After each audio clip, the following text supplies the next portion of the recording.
Pour mémoire, du 21 au 29 décembre 2020, s'est tenue la troisième phase du dialogue politique, à l'initiative du chef de l'État et présidée par feu le Premier ministre Ahmed Bakayoko. Ce dialogue portait sur l'environnement politique et l'environnement électoral. Les points de convergence, ci-après, n'ont pas été mis en œuvre. Ce sont, sur l'environnement politique, la libération des prisonniers politiques, civils et militaires de la période 2010 à 2020, le retour sécurisé de tous les exilés, la cessation des poursuites judiciaires dont font l'objet les militants de l'opposition suite aux crises politiques de 2010 à 2020, la poursuite des discussions à un haut niveau entre les présidents Henri Konan Bédié, Laurent Gbagbo et Alassane Ouattara, l'organisation des assises nationales pour la paix. Et la réconciliation, l'engagement ferme de la classe politique à poser des actions de nature à créer un climat sociopolitique apaisé, adossé à une charte de bonne conduite, la mise en place d'un projet de repentance pour l'ensemble de la classe politique, la mise en place d'un système de justice et de réparation pour les victimes.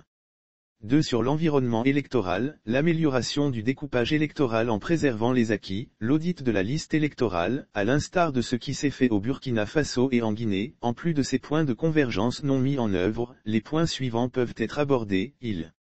Au plan de l'environnement socio-politique, l'élargissement du cadre du dialogue politique à tous les acteurs politiques significatifs, notamment le Premier ministre Guillaume Soro, les questions de sécurité et d'intégrité territoriale, incursions terroristes au nord du pays, l'orpaillage clandestin, le phénomène des microbes, la question des milices privées et des dozos, la question de la maîtrise de l'immigration et ses corollaires, conflits communautaires, fraude sur la nationalité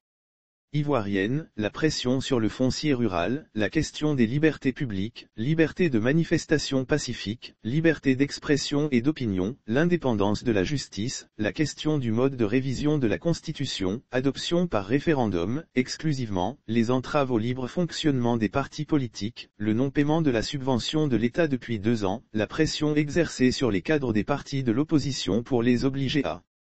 adhérer au parti au pouvoir, la question de la carte nationale d'identité, coût, inscription des noms du père et de la mère, facilite de délivrance.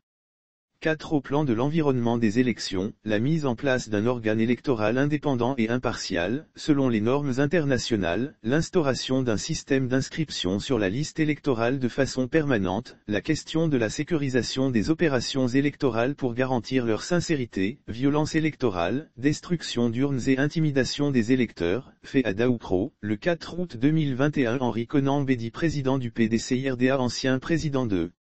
la République de Côte d'Ivoire.